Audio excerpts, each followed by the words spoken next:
ఒక లోతైన అర్థమున్న కథ, మనుషుల హృదయాన్ని ప్రతిబింబించే ఒక ఉపమానం, దేవుని సహనాన్ని, ప్రేమను మరియు న్యాయాన్ని తెలియజేసే ఒక శక్తివంతమైన సందేశం. ఈరోజు మనం వినబోయేది ద్రాక్షతోట యజమాని ఉపమానం. ఒక మనిషున్నాడు. అతడు ఎంతో శ్రద్ధగా ఒక ద్రాక్ష తోటను నాటాడు.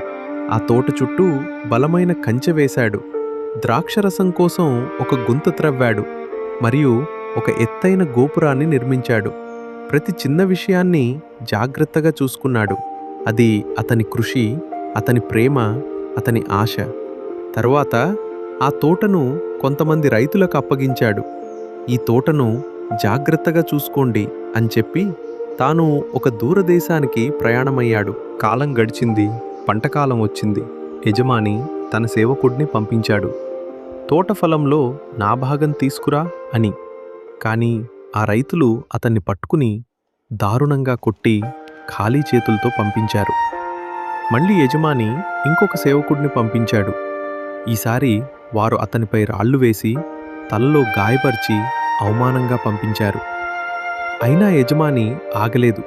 ఇంకా చాలామందిని పంపించాడు. కొందరిని కొట్టారు, కొందరిని చంపేశారు. వారి హృదయాలు కఠినమయ్యాయి, దయలేకుండా మారిపోయాయి. చివరకు యజమాని తన ప్రియమైన కుమారుడిని చూసి ఇలా అనుకున్నాడు, ఇవాళ వారు నా కుమారుడిని గౌరవిస్తారు. ఆ ఆశతో తన కుమారుడిని పంపించాడు. కానీ రైతులు ఒకరితో ఒకరు ఇలా మాట్లాడుకున్నారు, ఇతనే వారసుడు, ఇతన్ని చంపితే ఆస్తి మొత్తం మనదే అవుతుంది. లోభం వారిని అంధుల్ని చేసింది.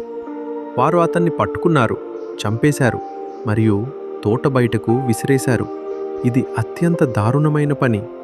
అప్పుడు ఆ యజమాని ఏమి చేస్తాడు? అతను వచ్చి ఆ దుర్మార్గులను శిక్షిస్తాడు మరియు ఆ ద్రాక్ష తోటను మరొకరికి ఇస్తాడు. ఈ ఉపమానం మనకు ఒక గొప్ప సత్యాన్ని చెప్తుంది.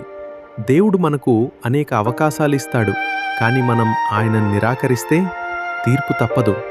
మన హృదయాలను పరిశీలించుకుందాం, దేవుని స్వరాన్ని వినద్దాం, ఆయన ప్రేమను అంగీకరిద్దాం. దేవుని వాక్యాన్ని మరింత వినాలంటే మా ఛానల్కి సబ్స్క్రైబ్ చేయండి, లైక్ చేసి ఈ సందేశాన్ని అందరితో పంచుకోండి.